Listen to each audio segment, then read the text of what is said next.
Hello, Crafty Andy here, and these are my thoughts. Alright, Blizzard and Activision have a number of lawsuits regarding a hostile working environment, sexual harassment, bullying, among other things, over a 2-year investigation. Apparently some employees were doing cubicle hopping, as in taking shots and getting rowdy with their female co-workers.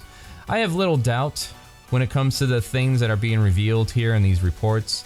One thing to keep in mind too is that the bulk of the company's showrunners don't have social media accounts. A lot of streamers and low-level employees do, however. So you got a bunch of Twitter warriors wanting to be armchair heroes and try to pressure people to quit Blizzard, as if leaving a job with nothing else lined up is easy. Or if their audience and brand is around streaming Warcraft, they are just supposed to survive without income for a few years as they rebuild a new audience around, I don't know, RuneScape and EverQuest, I guess. Stop acting like there is some moral obligation for people to just abandon their jobs when we live in a society that cultivates work or die culture. There are reports that many Blizzard employees can't even afford to eat at the company's cafeteria. People talk about how terrible it is, you underpay your workers, you should be paying your workers more. Now you expect them to just quit and find new work over the behaviors of people way above their pay grade, in most cases. Leave these fucking people alone for corn's sake.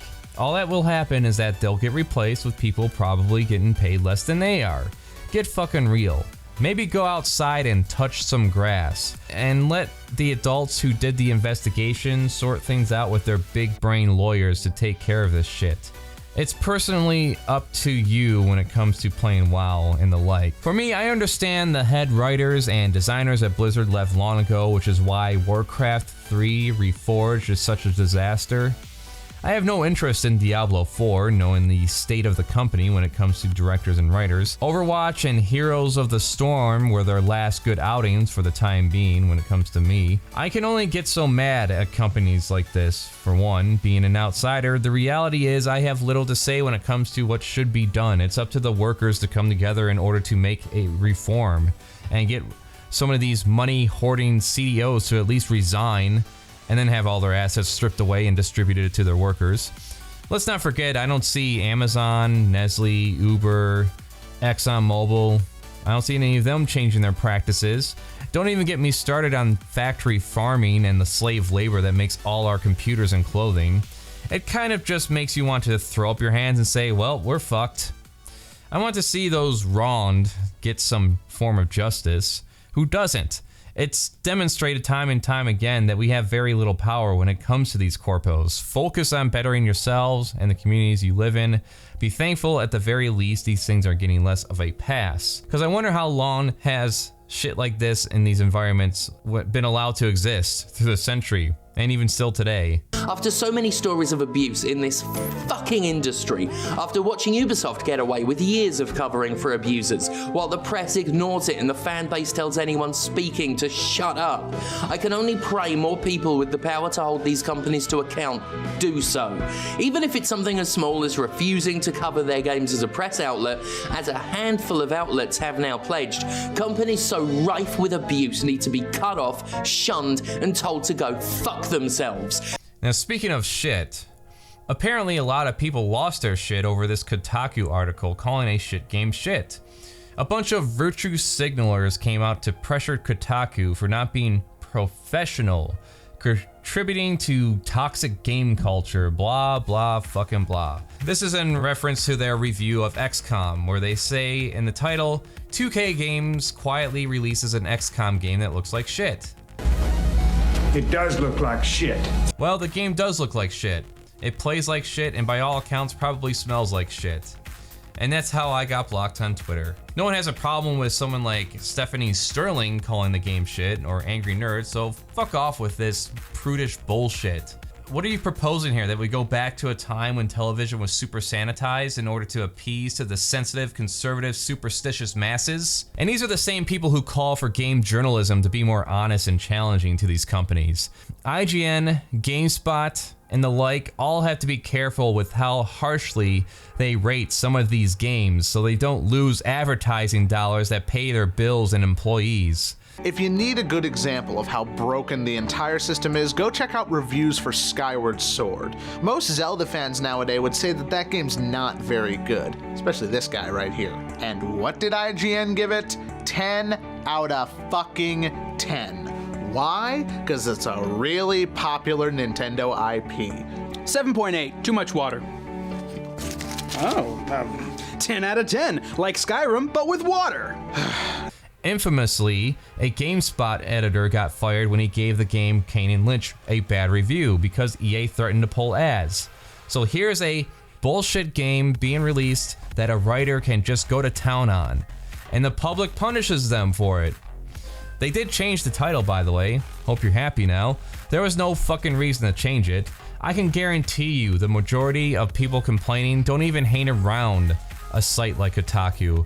I sure as fuck don't. There's barely any time for me to navigate away from Netflix, HBO, YouTube, E621, and Twitter. We are not psychoanalyzing a human being, deciding whether they can be trusted to wipe their own ass and not beat their kids to death with a steel dildo while wearing a Bugs Bunny costume. We are talking about a shitty mobile game made out of shit mechanics existing in a shit industry that encourages and promotes shit practices. I have so many unplayed Steam, GOG games, Epic Games, PlayStation, etc. I can't even possibly get remotely excited about anything new coming out most of the time. There's plenty of shit to keep us entertained, and I'm surprised there hasn't been some grand financial collapse of this AAA industry yet, with smaller developer teams taking over in their place. Oh my goodness! Breaking shocking news! A game journalism website actually acts honest and puts in honest headlines, and the gaming community complains! The same gaming community that complains when it seems like the game journalism website isn't being truthful! Gasp! You can't win either way with people! Now I have to mention this MAGA phone. Some little shit got lucky investing in Bitcoin and decided to try and start his own specialized phone that won't censor any apps. Okay, well, I hope you enjoy your Trojan Horse Sonic Scat Porn app coming to you soon. I wouldn't be surprised if this Android-based OS on a cheap phone made in China being overpriced to $500 it doesn't have hidden crypto miners on it. It also claims it won't track you, so if you get murdered, there won't be any way for law enforcement to ping your murderer's location and find out that he actually wasn't at the BDSM Pokemon-themed sex orgy during the time of your demise. Corbin tells police he went to a restaurant with friends, then to his brother's house at 1:30 a.m. Halcomb disproves the timeline and places Corbin at his own house when Jennifer was murdered. I was able to pull phone records and look at the towers that they were hitting off of for each of the phone calls that Barton was making that day. As I looked into more info, the App Store is a rebranded Aurora store that connects to Google Play Store servers. I don't think anything else needs to be said about what a farce this is. When has your fucking phone censored you or prevented you from installing software on it unless it's an Apple product? Also, keep in mind their FAQ states, if the device is already open, we do not offer returns at this time. We've seen these politically motivated business practices come and fail time and time again. We had a cafe go out of business over the gimmick of charging men more than women. We had shoe stores go out of business for refusing to sell Nike products. Chick-fil-A had to readjust their donations due to loss of revenue over their publicized stance on gay marriage. The idea of being an entrepreneur is to come up with a solution to solve a problem. Mine is solving the problem of boredom to other people through entertainment, and in turn solves my own problem of wanting a purpose beyond chicken wings, masturbation, and video games. The problem this film proposes to solve is censorship. Except, again, how and when has your phone ever censored you? Has your phone ever slapped the dick out of your hand when you're passing the time catfishing as some successful male model on Tinder? It's going to be interesting to see if this is successful. Considering the low specs compared to the high price he's selling it at, it's definitely the tactic of maximizing return on every little niche group of people that will fall for this scam. That's all I got to say about that. I'm also confident that the new Space Jam movie is shit too. I'm not gonna see it. I find it funny that people will say it's supposed to be goofy and cringy. They made it for kids, not your 30-year-old ass. which translates to this movie is so bad only children could possibly enjoy it. Nice thought process, by the way. What up? It's Porky Pig. They call me P-double-L. Just You want to know a movie that is good, that's made for kids and adults? Paddington 2. I watched that, and yeah, that movie really tickles my nipples. Maybe I should take a look.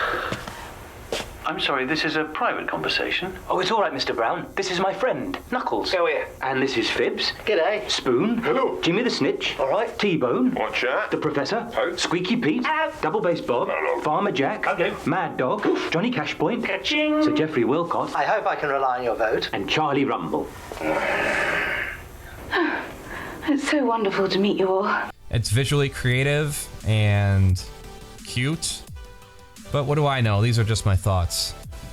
Like, subscribe, share, give me ideas for topics and or art in the comments or email me. Crafty Andy Patreon for high-res art, files, and sketchbook, and early episodes. Also Crafty Andy under the Art Pal store for prints and art gallery. Streams on twitch.tv/CraftyAndy live. Check for scheduling, gaming, art making, and live commentary. This channel's mainly focused on entertainment and art, but if you want some real weirdness, go to the Weirdzor's channel. Check that out. Like, subscribe, share. As I said, good day.